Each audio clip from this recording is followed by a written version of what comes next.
Hello guys, welcome back to my channel Rads journey of nature. ഞാൻ ഇന്ന് ചെയ്യാൻ പോകുന്നത് അൽഫാം ചിക്കൻ ബിരിയാണിയാണ്.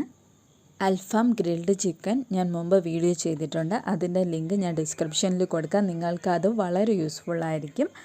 ഇതിൽ ഞാൻ ഗ്രിൽഡ് അല്ല ചെയ്യുന്നത്, പാനിലാണ് അൽഫാം തയ്യാറാക്കിയെടുക്കുന്നത്. ആദ്യമേ തന്നെ നമുക്ക് മസാല തയ്യാറാക്കിയെടുക്കാം. അതിനുവേണ്ടി ഞാൻ ഒരു പാനിൽ ഒരു പിടി മല്ലി, ഒരു പിടി മുളക്, പെരുംജീരകം, കറുകപ്പട്ട, ഗ്രാമ്പു, ഏലക്ക ഇത്രയും ചേർത്ത് നന്നായി ഒന്ന് വറുത്തെടുക്കാം. വറുത്തെടുത്ത മസാല മിക്സിയുടെ ജാറിലിട്ട് നന്നായി ഒന്ന് പൊടിച്ചെടുക്കാം.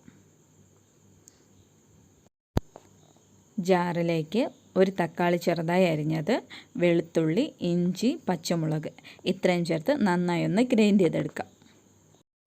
രണ്ട് മസാലയും നന്നായി അരച്ചെടുത്തിട്ടുണ്ട്. ഇത് രണ്ടും കൂടെ വലിയ പാത്രത്തിലേക്കിട്ട് നന്നായി മിക്സ് ചെയ്തെടുക്കാം. ഇതിലേക്ക് 3 സ്പൂൺ തൈരും കൂടെ ചേർത്ത് നന്നായി മിക്സ് ചെയ്തെടുക്കാം. 1 സ്പൂൺ ഓയിൽ കൂടി ചേർത്ത് കൊടുക്കാം. ഞാനിവിടെ കോക്കനട്ട് ഓയിലാണ് ചേർക്കുന്നത്. അന്ന് ഗ്രിൽഡ് ചിക്കൻ ഉണ്ടാക്കിയപ്പോൾ ഞാൻ സൺഫ്ലവർ ഓയിലാണ് ചേർത്തത്. ഇത് ബിരിയാണിയുടെ കൂടെ ആയതുകൊണ്ട് നല്ല ഫ്ലേവറിന് വേണ്ടി ഞാൻ കോക്കനട്ട് ഓയിലാണ് ചേർക്കുന്നത്. ആവശ്യത്തിന് ഉപ്പ് കൂടെ ചേർത്ത് നന്നായി ഒന്ന് മിക്സ് ചെയ്തെടുക്കാം. നമ്മുടെ മസാല ഇവിടെ റെഡി ആയിട്ടുണ്ട്. കഴുകി വൃത്തിയാക്കി വെച്ചിരിക്കുന്ന ചിക്കനിലേക്ക് നമുക്കിത് തേച്ച് കൊടുക്കാം. അവസാനമായി നാരങ്ങ നീരും കൂടെ ചേർത്ത് റെസ്റ്റ് ചെയ്യാൻ വയ്ക്കാം. ഈ സമയം നമുക്ക് ബിരിയാണി തയ്യാറാക്കിയെടുക്കാം. അതിനുവേണ്ടി ബിരിയാണി ചെമ്പിൽ അല്പം നെയ്യ് ചേർത്ത് കൊടുക്കാം. നെയ്യ് നന്നായി ചൂടായതിന് ശേഷം നമുക്കിതിലേക്ക് സ്പൈസസ് ആഡ് ചെയ്യാം. ഗ്രാമ്പു, ഏലക്ക, കറുകപ്പട്ട, പെരുംജീരകം, ബേ ലീഫ് ഇത്രയും കൂടി ചേർത്ത് ചെറുതായി ഒന്ന് വറുത്തെടുക്കാം. ഇനി ഇതിലേക്ക് കഴുകി വൃത്തിയാക്കി 30 മിനിറ്റ് കുതിർത്ത് വച്ചിരിക്കുന്ന അരി കൂടി ചേർത്ത് 2 മിനിറ്റ് ഒന്ന് നന്നായി ഒന്ന് വറുത്തെടുക്കാം. 1 കപ്പ് അരിക്ക് 2 കപ്പ് വെള്ളം, ആ അളവിലാണ് ഞാനിവിടെ വെള്ളം ചേർത്തിരിക്കുന്നത്. ആവശ്യത്തിന് ഉപ്പ് കൂടി ചേർത്ത് കൊടുക്കാം. ഞാൻ നേരത്തെ അൽഫാം മസാല തയ്യാറാക്കിയപ്പോൾ അതിൻ്റെ കുറച്ച് മസാല മാറ്റി വെച്ചിട്ടുണ്ടായിരുന്നു. അതുകൂടെ ഇതിലേക്ക് ചേർത്ത് കൊടുക്കാം. ഇതിലേക്ക് നാരങ്ങ നീരും പൈനാപ്പിൾ എസൻസും കൂടെ ചേർത്ത് അടച്ചു വെച്ച് വേവിച്ചെടുക്കാം.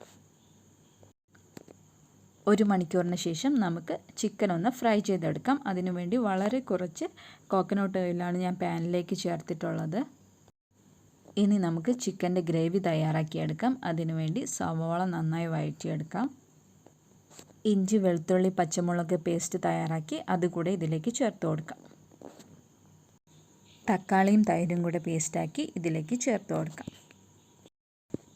ഇതിലേക്ക് 1 സ്പൂൺ ഗരം മസാലയും ആവശ്യത്തിന് ഉപ്പും കൂടെ ചേർത്ത് നന്നായി വഴറ്റിയെടുത്തതിന് ശേഷം നമ്മൾ ഫ്രൈ ചെയ്ത് വച്ചിരിക്കുന്ന ചിക്കൻ ഇതിലേക്ക് ചേർത്ത് നന്നായി ഒന്ന് മിക്സ് ചെയ്തെടുക്കാം.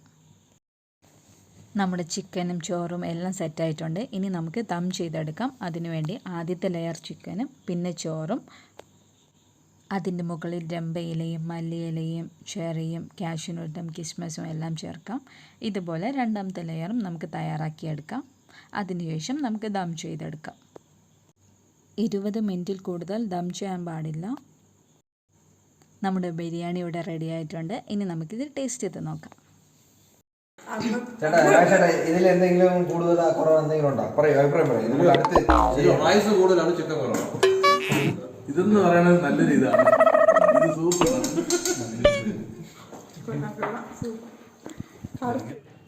നിങ്ങളും ട്രൈ ചെയ്ത് നോക്കൂ. നിങ്ങൾക്കും ഇഷ്ടപ്പെടും. ഇഷ്ടപ്പെട്ടാൽ ലൈക്ക് ചെയ്യുക, ഷെയർ ചെയ്യുക. കൂടുതൽ വീഡിയോകൾക്കായി എൻ്റെ ചാനൽ സബ്സ്ക്രൈബ് ചെയ്യുക. കൂട്ടത്തിൽ കാണുന്ന ബെല്ലൈക്കൺ കൂടി എനേബിൾ ചെയ്താൽ ഫ്യൂച്ചറിൽ ഞാനിടുന്ന എല്ലാ വീഡിയോസും നിങ്ങൾക്ക് നോട്ടിഫിക്കേഷനായി ലഭിക്കും. And thank you for watching.